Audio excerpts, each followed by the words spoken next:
ಕೃಷಿಯಲ್ಲಿ ತೊಡಗಿಸಿಕೊಂಡವನಿಗೆ ಮುಖ್ಯವಾಗಿ ಉದ್ಯೋಗಿಗಳಿಗೆ ಅವರಿಗೆ ಒಂದು ಬೆನಿಫಿಟ್ ಸಿಗ್ತದೆ. ಅವರದೇ ಒಂದು PF ಇತ್ಯಾದಿಗಳು, ಫಂಡುಗಳು, ರಿಟೈರ್ಡ್ ಲೈಫಿಗೆ ಬೇಕಾದಂತಹ ಪೆನ್ಷನ್ ಇತ್ಯಾದಿಗಳೆಲ್ಲ ಬರ್ತವೆ.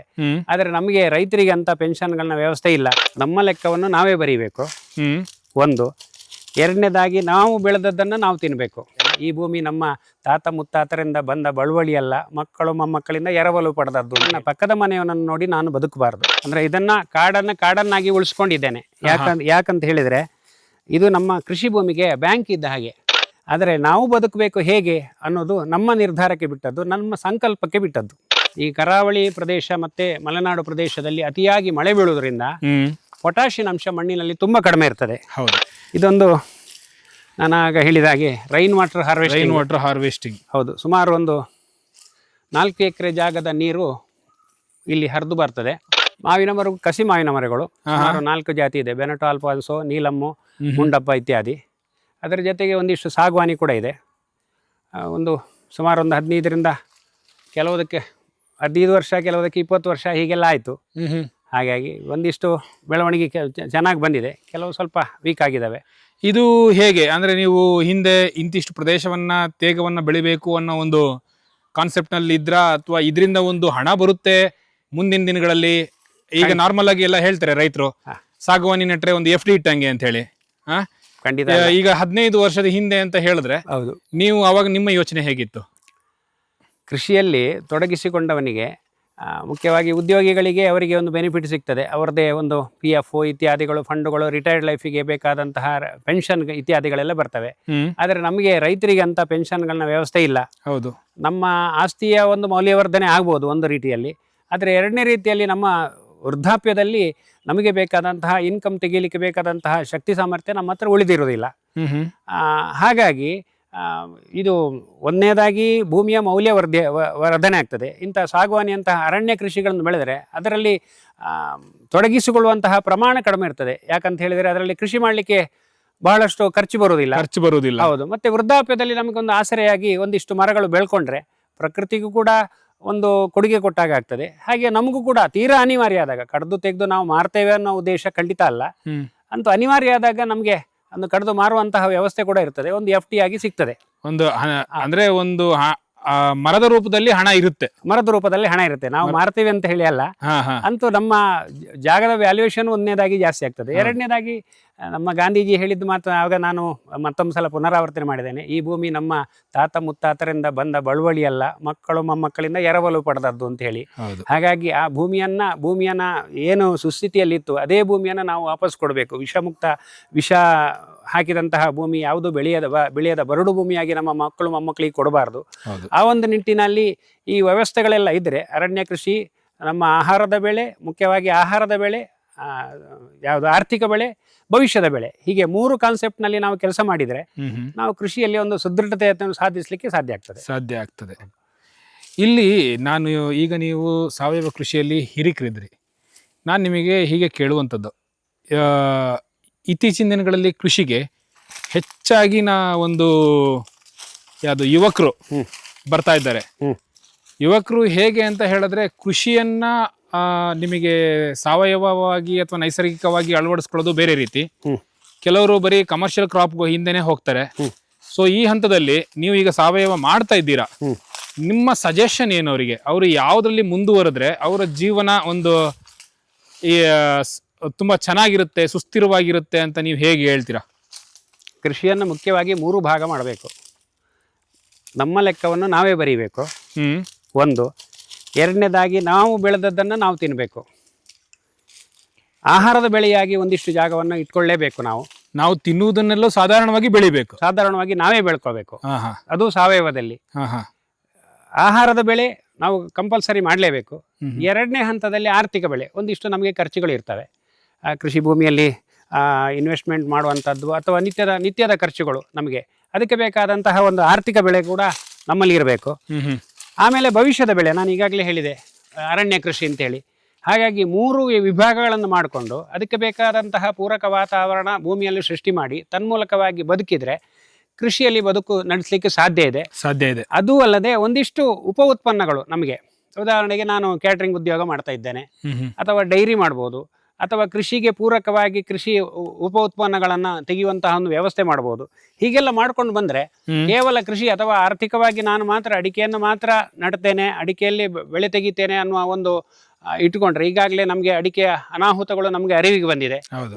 ಹಾಗೆಯೇ ಕೆಲವು ಉತ್ಪನ್ನಗಳು ಕಾಡು ಪ್ರಾಣಿ ಹಾವಳಿಗಳಿಂದ ನಮಗೆ ಬಳಕೆಗೆ ಸಿಗ್ತಾ ಇಲ್ಲ.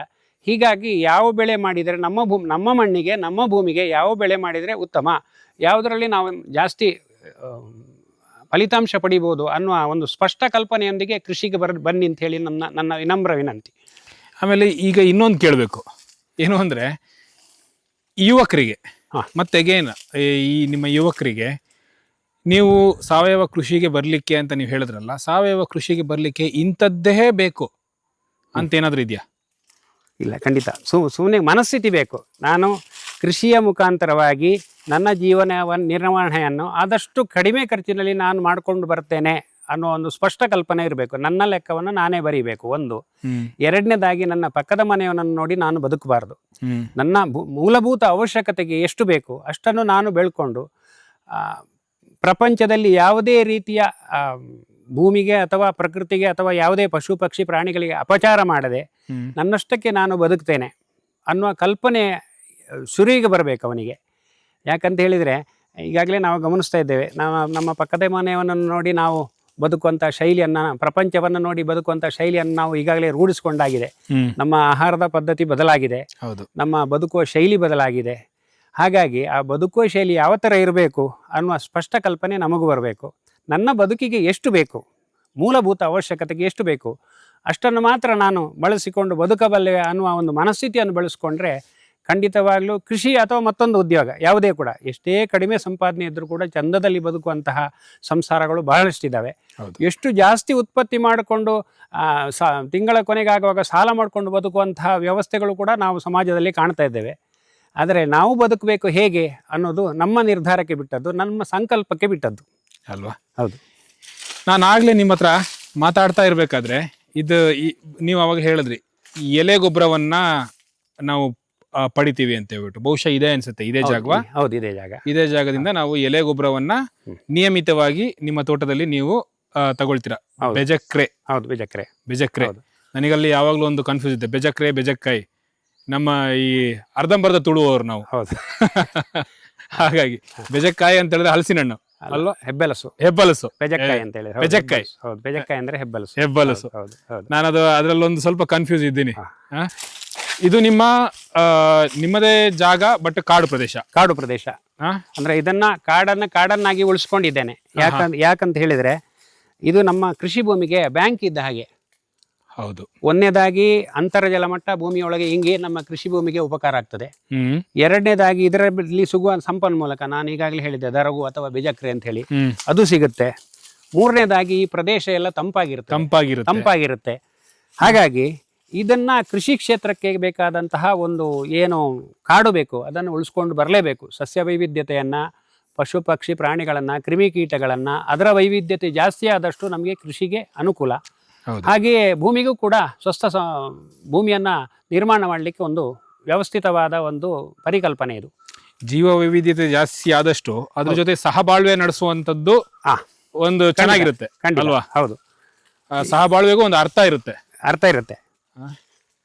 ನೋಡಿ, ನಿಮ್ಮ ಹಿಂದೆ ಬರ್ತಿರ್ಬೇಕಾದ್ರೆ ದೂರದಲ್ಲೆಲ್ಲೋ ಒಂದು ಕುಟ್ರಾಕ್ ಹೋಗ್ತಾ ಇದೆ. ಹೌದು. ಇನ್ನೊಂದೆಲ್ಲೋ ಒಂದು ಆವಾಗ ಮಂಡಕ್ಕಿ, ಮಂಗಟೆ ಹಕ್ಕಿಗಳು. ನೀವು ಬೆಳಗಿನ ಜಾವ ಈ ಕೃಷಿ ಪ್ರದೇಶಕ್ಕೆ ಭೇಟಿ ನೀಡಿದ್ರೆ ಕನಿಷ್ಠ ಒಂದು 50ರಿಂದ, ಗಮನ ಇಟ್ಟು ಕೇಳಿದ್ರೆ ಒಂದು 50ರಿಂದ 60 ಹಕ್ಕಿಗಳ ಚಿಲಿಪಿಲಿ ಕೇಳ್ತದೆ ವೈವಿಧ್ಯಮಯವಾಗಿ.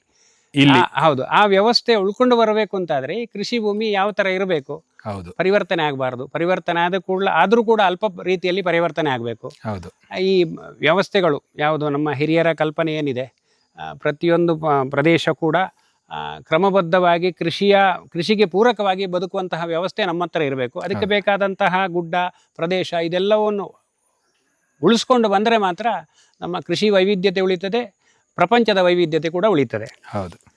ಇದೊಂದು ನಾನಾಗ ಹೇಳಿದ ಹಾಗೆ ರೈನ್ ವಾಟರ್ ಹಾರ್ವೆಸ್ಟಿಂಗ್. ಹೌದು. ಸುಮಾರು ಒಂದು 4 ಎಕರೆ ಜಾಗದ ನೀರು ಇಲ್ಲಿ ಹರಿದು ಬರ್ತದೆ. ಈ ಕಾಡು ಪ್ರದೇಶ ಎಲ್ಲ ಕಡೆ ಕಾಡು ಪ್ರದೇಶದ ನೀರು ಹರಿದು ಬರ್ತದೆ. ಸುಮಾರು ಒಂದು 150 ಅಡಿ ಉದ್ದ ಇದೆ. ಒಂದು 35ರಿಂದ 40 ಅಡಿ ಇಲ್ಲಿವರೆಗೆ ನೀರು ಬರ್ತದೆ. ಒಂದು 40 ಅಡಿವರೆಗೆ ನೀರು ಬರ್ತದೆ ಮಳೆಗಾಲದಲ್ಲಿ. ಇಲ್ಲಿ ಒಂದು ದೊಡ್ಡ ಕೆರೆ ದೊಡ್ಡ ಕೆರೆ ತರನೇ ಇರ್ತದೆ. ಹಾ ಹಾ. ಮತ್ತೆ ಇದರಲ್ಲಿ ಬರುವಂತಹ ಈ ಲವಣಾಂಶಗಳು, ಖನಿಜಾಂಶಗಳು, ಪೋಷಕಾಂಶ ಇಲ್ಲಿ ಸಂಗ್ರಹ ಆಗ್ತದೆ. ಹೌದು. ಬೇಸಿಗೆಯಲ್ಲಿ ಇದರ ನೀರು ಖಾಲಿಯಾದ ತಕ್ಷಣ ನಾವು ಏನ್ ಮಾಡ್ತೇವೆ ಅಂತ ಹೇಳಿದ್ರೆ ಇಲ್ಲಿಯ ಮುರಿದು ಬಿದ್ದ ಕಟ್ಟಿಗೆಗಳು, ಇದು ತ್ಯಾಜ್ಯ ಯಾವುದು ಅರಣ್ಯ ತ್ಯಾಜ್ಯಗಳನ್ನೆಲ್ಲ ಒಟ್ಟು ಮಾಡಿಕೊಂಡು ಇಲ್ಲಿ ಸುಡು ಮಣ್ಣು ಮಾಡ್ತೇವೆ. ಮಣ್ಣು ಇಲ್ಲೇ ಇದೆ, ಮಣ್ಣು ಇದರದ್ದೇ ಮಣ್ಣನ್ನ ಬಳಸ್ಕೊಂಡು ಸುಡು ಮಣ್ಣು ಮಾಡ್ತೇವೆ. ಬನ್ನಿ ಇಲ್ಲಿ ಗಮನಿಸಬಹುದು ವೀಕ್ಷಕರೇ. ಸುಡು ಮಣ್ಣು ಅಂತ ಹೇಳಿದ್ರೆ ಕರಾವಳಿ ಭಾಗದಲ್ಲಿ ನಿಮಗೆ ಏನಂತ ಕರಿತೀವಿ, ಕಸ ಕಡ್ಡಿ ಮಣ್ಣು ಇದನ್ನೆಲ್ಲ ಇದು ಮಾಡಿ ಒಂದು ಬೆಂಕಿ ಹಾಕಿ ಸುಟ್ಟು ಅದನ್ನ ನೀವು ಆ ಮಣ್ಣು ಬೂದಿ ಏನೇನಿದೆ ಅದನ್ನ ನಾವು ಇದಕ್ಕೆ ಕೊಡ್ತೀವಲ್ಲ, ಗಿಡಗಳಿಗೆ ಕೊಡ್ತೀವಿ. ಮುಖ್ಯವಾಗಿ ನಮ್ಮ ಈ ಕರಾವಳಿ ಪ್ರದೇಶ ಮತ್ತೆ ಮಲೆನಾಡು ಪ್ರದೇಶದಲ್ಲಿ ಅತಿಯಾಗಿ ಮಳೆ ಬೀಳುವುದರಿಂದ ಪೊಟ್ಯಾಷಿಯಂ ಅಂಶ ಮಣ್ಣಿನಲ್ಲಿ ತುಂಬಾ ಕಡಿಮೆ ಇರ್ತದೆ. ಹೌದು. ಆ ಪೊಟ್ಯಾಷಿಯಂ ಅಂಶವನ್ನು ಜಾಸ್ತಿ ಮಾಡಲಿಕ್ಕೆ ಬೇಕಾದಂತಹ ಸುಡುಮಣ್ಣಿನ ಕಲ್ಪನೆ, ಬೂದಿ ಅಥವಾ ಸುಡುಮಣ್ಣು ನೈಸರ್ಗಿಕವಾಗಿ ಹೇಗೆ ದೊರೆಯಬೇಕು ಅಂತ ಹೇಳಿದ್ರೆ ಸುಡುಮಣ್ಣಿನ ಮುಖಾಂತರವಾಗಿ ಪೊಟ್ಯಾಷಿಯಂ ಅಂಶ ಭೂಮಿಗೆ ಕೊಡುವಂತಹದ್ದು. ಇಲ್ಲಿ ಮುಖ್ಯವಾಗಿ ಹರಿದು ಬರುವ ನೀರು, ಮಳೆಗಾಲದಲ್ಲಿ ಹರಿದು ಬರುವ ನೀವು ಗಮನಿಸಬಹುದು, ಸ್ವಲ್ಪ ನೀರು ಉಳ್ಕೊಂಡಿದೆ ಇಲ್ಲಿ. ಇದರೊಟ್ಟಿಗೆ ಬೇಕಾದಂತಹ ಎಲ್ಲ ಸ್ವಲ್ಪ ಕೆಸರು ಮಣ್ಣು ಮತ್ತೆ ಕಸ ಕಡ್ಡಿಗಳು ಎಲ್ಲ ಬರ್ತವೆ. ಆ ಮಣ್ಣನ್ನು ನಾವು ಇಲ್ಲಿ ಸಂಗ್ರಹ ಮಾಡಿಟ್ಕೊಳ್ತೇವೆ. ಹಾಗೆ ಕಾಡಿನಲ್ಲಿ ಬಿದ್ದಂತಹ ಒಣಗಿದ ರೆಂಬೆ, ಕೊಂಬೆ ಇತ್ಯಾದಿಗಳು ಮತ್ತೆ ಸ್ವಲ್ಪ ದರಗು ಅದನ್ನೆಲ್ಲ ಮಿಕ್ಸ್ ಮಾಡಿ ತರ್ತೇವೆ. ಒಂದು ಹಂತ ಮಣ್ಣು, ಮತ್ತೊಂದು ಹಂತದಲ್ಲಿ ಕಸಕಡ್ಡಿ, ಹಾಗೆ ಒಂದು ಹಂತ ಮಣ್ಣು, ಒಂದು ಹಂತದಲ್ಲಿ ಕಸಕಡ್ಡಿ, ಇದನ್ನೆಲ್ಲ ಸಂಗ್ರಹ ಮಾಡಿಕೊಂಡು ಒಂದು ದೊಡ್ಡ ರಾಶಿಯನ್ನಾಗಿ ಮಾಡ್ತೇವೆ ನಾವು, ಗೋಪುರದ ಹಾಗೆ. ಅದಕ್ಕೆ ಮಣ್ಣು ಬೆಂಕಿ ಕೊಡುವುದರ ಮುಖಾಂತರವಾಗಿ ಅದು ಸುಡು ಮಣ್ಣಾಗ್ತದೆ. ಒಂದು ಸಾಧಾರಣ ಒಂದು ದೊಡ್ಡ ರೀತಿಯಲ್ಲಿ ಒಳ್ಳೆ ರೀತಿಯಲ್ಲಿ ಮಾಡಿದರೆ 1 ತಿಂಗಳವರೆಗೂ ಅದರಲ್ಲಿ ಬೆಂಕಿ ಉಳಿದಿರ್ತದೆ. ಅದು ನಿಧಾನಕ್ಕೆ ಮಣ್ಣನ್ನ ಪೊಟ್ಯಾಷಿಯಂ ಅಂಶ ಜಾಸ್ತಿ ಆಗುವಾಗೆ ಮಾಡ್ತದೆ. ಹೌದು. ಆ ಬೂದಿ ಮತ್ತೆ ಆ ಕಸಕಡ್ಡಿಗಳ ಮಿಶ್ರಣ ಒಳ್ಳೆಯ ರೀತಿಯಲ್ಲಿ ಭೂಮಿಗೆ ಫಲವತ್ತಾಗಿ ಸಿಗ್ತದೆ. ಇದು ಇಲ್ಲಿ ನೀವು ಪ್ರತಿ ವರ್ಷ ನಡೆಸ್ಕೊಂಡು ಬರ್ತಿರುವಂತಹ ಒಂದು ಖಂಡಿತ ವಿಧಾನ, ಚಟುವಟಿಕೆ ಅಂತ ನಾವು ಕರೀಬಹುದು. ಇಲ್ಲಿ ಮತ್ತೊಂದು ಕಡೆ ಅಲ್ಲಿ ಒಂದು ಮೇಲ್ಗಡೆ ಒಂದಿದೆ, ಅಲ್ಲೂ ಕೂಡ ಸುಡುಮಣ್ಣು ಮಾಡ್ತೇವೆ. ಅಂತೂ ಸುಡುಮಣ್ಣನ್ನ ಪ್ರತಿ ವರ್ಷ ನಾವು ಸುಮಾರು 3 ರಿಂದ 4 kg ಪ್ರತಿಯೊಂದು ಮರದ ಬುಡಕ್ಕೂ ಹಾಕುವಂತ ವ್ಯವಸ್ಥೆ ನಾವು ಜೊತೆಗೆ ಈ ಭತ್ತ, ತರಕಾರಿ ಎಲ್ಲದಕ್ಕೂ ಹಾಕ್ತೇವೆ. ಹಾಗಾಗಿ ಮಣ್ಣಿನಲ್ಲಿ ಪೊಟ್ಯಾಷಿಯಂ ಅಂಶ ಜಾಸ್ತಿ ಆಗ್ತದೆ, ಮಣ್ಣು ಸುಸ್ಥಿತಿಯಲ್ಲಿ ಇರ್ತದೆ. ಬಹುಶಃ ನೀವು ಹೇಳಿದಂತೆ ಅದು ಒಂದೇ ನೀವು ಘನ ರೂಪದಲ್ಲಿ ನೀವು ಕೊಡ್ತಾ ಇರುವಂತಹ ಒಂದು ವಸ್ತು ಆಗಿರಬಹುದು. ಮತ್ತೆ ಸುಡು ಮಣ್ಣು ಅಷ್ಟೇ ಮಾಡೋದು, ಮತ್ತೆ ಸ್ಲರಿ ಇಷ್ಟು ಮಾತ್ರ ನಾವು ಕೊಡುವಂತದ್ದು. ಹೌದು. ಇಲ್ಲಿ ನೀವು ಇದೊಂಥರ ವ್ಯಾಲಿ, ಇದೆಲ್ಲ ನೀರು ತುಂಬುತ್ತೆ ಅನ್ಸುತ್ತಲ್ಲ ಸರ್? ಇದೆಲ್ಲ ಫುಲ್ ತುಂಬುತ್ತೆ. ಇದು ಫುಲ್ ತುಂಬುತ್ತೆ. ನೋಡಿ, ಇಲ್ಲಿ ಮಹಾಗನಿ ಗಿಡಗಳಿದ್ದಾವೆ, ಸುಮಾರು ಒಂದು 15 ವರ್ಷದ ಗಿಡಗಳು, ಒಳ್ಳೆ ಬೆಳವಣಿಗೆ ಕಾಣ್ತಾ ಇದ್ದಾವೆ. ಇಲ್ಲಿ ನಾನು ಇನ್ನೊಂದು ಕೇಳಬೇಕು. ಕರಾವಳಿ ಭಾಗದಲ್ಲಿ ತೇಗದ ಬೆಳವಣಿಗೆ ಸ್ವಲ್ಪ ಕಮ್ಮಿ ಅಂತಾರೆ. ಹೌದು, ಮಹಾಗನಿಗಿಂತ ಸ್ವಲ್ಪ ಕಮ್ಮಿ. ಮಹಾಗನಿನೂ ಕಮ್ಮಿನೇ. ಸಾಗವಾನಿಗಿಂತ ಮಹಾಗನಿ ವೇಗವಾಗಿ ಬೆಳೆಯುತ್ತೆ. ಹೌದು, ಬಟ್ 15 ವರ್ಷಕ್ಕೆ ಇದು ಕಮ್ಮಿ ಅಂತ ಅನಿಸ್ತು ನಂಗೆ. ಹೌದು, ಹೇಗೆ ಅದನ್ನ ಹೇಗೆ ವಿಶ್ಲೇಷಿಸ್ತೀರಾ? ಸಾಗವಾನಿ ಕೂಡ ಕಮ್ಮಿಯೇ, ಆದರೆ ಒಳ್ಳೆ ರೀತಿಯ ಪೋಷಕಾಂಶ ಇತ್ಯಾದಿಗಳನ್ನೆಲ್ಲ ಹಾಕಿದ್ರೆ ಒಂದು ಸ್ವಲ್ಪ ಬೇಗವಾಗಿ ಬರ್ತದೆ. ಅಂತ ಒಂದು 30 ರಿಂದ 35 ವರ್ಷ ಖಂಡಿತವಾಗಿಯೂ ಬೇಕು. ಬಹುವಾರ್ಷಿಕ ಮರ. ಹೌದು, ಬಹುವಾರ್ಷಿಕ. ನಮ್ಮ ಜೀವಿತಾವಧಿಯಲ್ಲಿ ಒಮ್ಮೆ ಮಾತ್ರ ಅದನ್ನ ಮಾಡಬಹುದು. ಇದು ಸುಡುಮಣ್ಣಿನ ಕಳೆದ ವರ್ಷದ ಅವಶೇಷ ನೋಡಿ. ಹೌದು, ಕಾಣ್ತದೆ, ಮಣ್ಣು ವ್ಯತ್ಯಾಸ ಇದೆ, ಗೊತ್ತಾಗ್ತದೆ ನೋಡಿ. ಇಲ್ಲಿ ರೌಂಡ್, ಇಷ್ಟು ರೌಂಡಿಗೆ. ಹೌದು.